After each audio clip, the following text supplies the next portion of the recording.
Hi, I'm John Koon, and this is Vidalia City School News, a behind-the-scenes look at the happenings of the Vidalia City School system. Today, my guest is Vidalia head football coach Jason Cameron. Coach Cameron, thanks for being with us today. I know this has been a crazy time for everybody, but obviously this has really been an unusual time for you. You get hired, you're getting ready to come and settle down in Vidalia, and we shut everything down. How has it been for you the last few weeks, and how have you adjusted to it? Abnormal, of course, but it's been abnormal for everybody. I think the kids have made it a lot easier. We've reached out to them via social media, with different apps and different things that we've been using, and having a coaching staff that was here and already solidified has also made it a lot easier. They've helped me with getting to know the kids a little bit more, suggestions, kind of keeping it going from Vidalia while I'm still stuck in Savannah.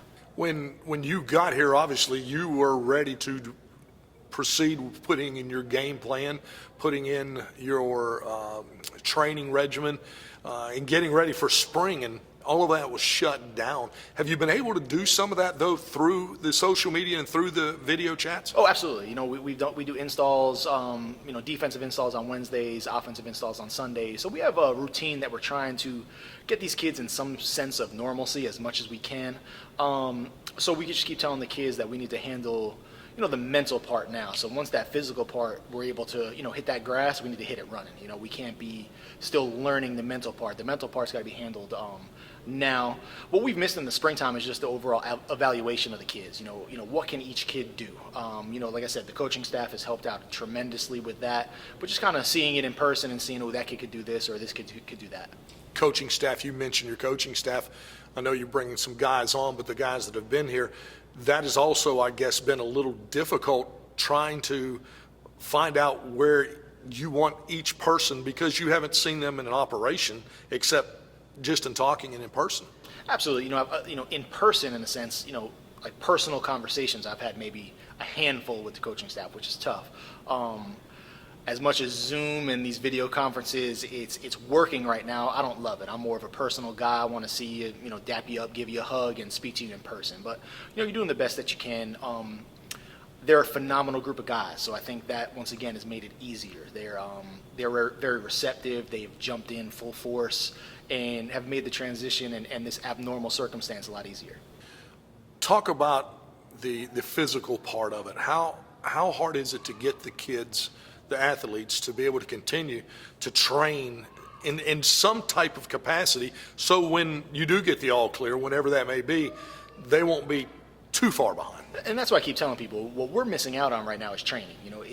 If God willing, we're able to go back, let's say July, you're having kids that are not in a weight room regimented workout since 12, 13 weeks. That's huge.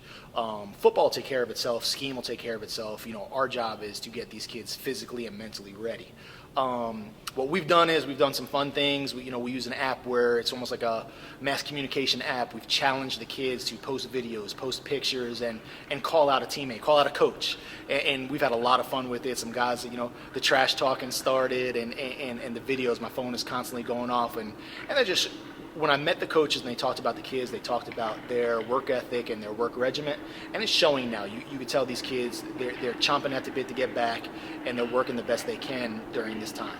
Talk a little bit about the video conferencing. I know that you have been involved with some of the college coaches over the past few weeks. Just got off of an interview with Coach Cristobal from over in Oregon yesterday. You're with Coach Lewis over at Georgia Tech. Tell us a little bit what's going on. I just think, if in the beginning stages of this, you look at it and you almost had that feel sorry for yourself attitude. We can't do this, we can't do that. And I kind of just sat down and pretty much what I've told the kids and the staff, we need to use this as a challenge, and we need to challenge ourselves. You need to be so self-disciplined during this time, or we're not going to be very successful once we're ready to come back, regardless of how talented we are. So as a coach, I'm using this opportunity to do as much professional development as possible, learn from the best, learn about culture, learn what are the colleges doing at this time. And it's reassuring when they talk about Zoom meetings and challenging workouts and this and that. You're like, man, I'm doing that too. So, it's reassuring, and also,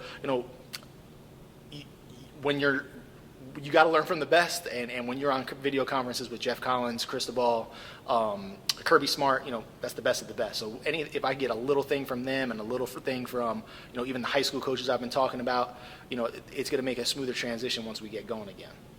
When we do get going, what is the first thing that you have to do as your head football coach coming into a new program and had all this time to be able to try to get everything in one spot? What's your first thing that you want to do? Getting them physically prepared. I think the first thing we got to do is, get them in the weight room, get a regiment that's going to be a little bit more kind of smaller because we got less time, so you got to get a lot done in a little bit of time from the physical standpoint. Just get them mentally ready, start building the relationships that I wish I was building, back in March and back in, in April if we were still on a normal schedule. And like I said, I think we'll be okay. Everybody's in the same boat. So the team that, just like I said, shows the most self-discipline at this time is going to be most successful once we get started again. I don't want you to try to predict anything, obviously, because nobody knows at this point. The Georgia High School Association doesn't even know because of the restrictions of what's going around in the country. What's the best case scenario if we can't get started in the first 2 weeks in July? July would be the best, the best case. I'm from New Jersey, so it's funny. We didn't, even when I played, it was kind of before the 7-on-7 stuff really got, going. And, so our summer was mostly lifting weights, conditioning, and going home.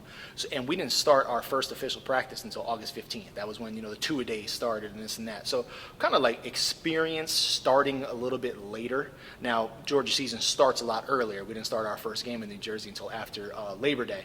But, do I think it could still happen if it comes, an August 1st start date? I think at that time maybe the season might have to be abbreviated a little bit. But, I'm mostly concerned about safety of kids. I said, basketball, I played it, you run around a little bit, you get some shots up, you're kind of ready to go in a week or two. Football, it's a little bit different. It's a huge risk if we try to rush this thing back. So I just hope they make a decision that's in the best interest for the safety of the kids. In that picture, in your mind, if we have to shorten the season, do you think it'll be maybe just play an all-region schedule and then move into the playoffs? I mean, is that what you're thinking? I think it'll just be set on a date. I think, let's just say, September 15th is game one. Wherever you're at your schedule, if it's non-region, if it's region, that's game one. They might say, I'll use it again, September 15th is your first scrimmage, even though that was supposed to be a, regular season game. Use it as a scrimmage. Next week is week one, So wherever you fall, I know, coming from Jenkins, they were moving up to 4A. They only had a 4-team region, so they don't start their region play until October. So I just think it will be more set on a date, and then from that point forward, that's your season. Let's get a little personal. Obviously, with your wife and your son, through these last few weeks, you've had to make some personal adjustments just like everybody. How has that been? And you're a go-getter. Your wife's a go-getter. That's right. Your son's wide open, too. How has that been, having to just gear it back down just a little bit? Kind of like what I went back to with using this as a challenge. You kind of challenge yourself now to be a better husband, a better father, because, the game of football, it is so time consuming. So I'm kind of valuing this time a little bit, trying to spend as much time with them as possible. My wife's probably more a go-getter than even me. She's always Zooming. We've been focusing on personal health, dieting, getting out there and still moving as much as we can. And I've kind of enjoyed it a little bit, because once football starts, it is, I'm not going to say absentee dad or husband, but my time is very limited because we're just so focused on what we do here. So in a sense, I'm valuing this time because I know once we get going, I'm full blast. Could have jumped back into football before we end this thing because somebody out there is going to want to hear this. So give them your philosophy on offense. Give them your philosophy on defense so they can see it from you instead of hearing it from sports reporters like me. Gotcha. Offensively, we play fast. It doesn't matter what we're doing. We're going to run the football just because people tend to see the spread scheme and see it as more of a finesse, slinging around. I'm more about playing in space and establishing the run. So we're going to see us, At Jenkins, I've had 2,000-yard rushers in 3 years, so we're going to establish the run and use that to open up our passing game. Defensively, we live by the saying of solve mistakes with aggression. So you're going to see an aggressive defense that runs around. We're going to be an odd front, attacking style defense, and we're going to cause some turnovers. We practice it every day. It's our philosophy. It's our mantra. So you should see a fun brand of football on Friday nights. Well, we're looking forward to that taking place whenever it may be, and looking forward to bringing you on board and having you here. Before we close, is there anything you want to tell the fans and maybe even your players in a personal message? Nothing serious. Just I'm glad and I hope that everybody's safe during this time. Value this time, take it as a challenge, and don't take things for granted. We tell the kids all the time. We usually use injury as the saying of play every play like it's your last play. I always bring it into the classroom too. Take every test like you'll never take a test again, and this has proved it because at any point things can be taken from you. So I just hope people that are kind of sitting here, reevaluating some things and focusing on what really matters in life. One thing about your students, athletes, you really take that serious, and you have a coach that is checking on your athletes and on your team right now, even as we're in downtime. Yeah, I take academics really serious because people say it that eventually football is done. Got to have a plan. Like I live by that. When I met the community and the parents and even the players, you'll hear me say this often. It's bigger to me than just football. I think that we're often measured by wins and losses, but how many kids do we get into school? How many kids do we make better fathers, husbands, et cetera, et cetera? I think football coaches in general and coaching in particular, why I got into the profession, we are so influential on kids. And to me, it just starts with that academic end, being as strict and as firm with them academically as we are on the field, and in turn, we really focus on character. I'm actually speaking in a Zoom session tomorrow to coaches about building a program through academics and discipline. And our saying is pretty much we're character driven, results will follow. Well, we're looking forward to that taking place whenever it may be, and looking forward to bringing you on board and having you here. Before we close, is there anything you want to tell the fans and maybe even your players in a personal message? Nothing serious. Just I'm glad and I hope that everybody's safe during this time.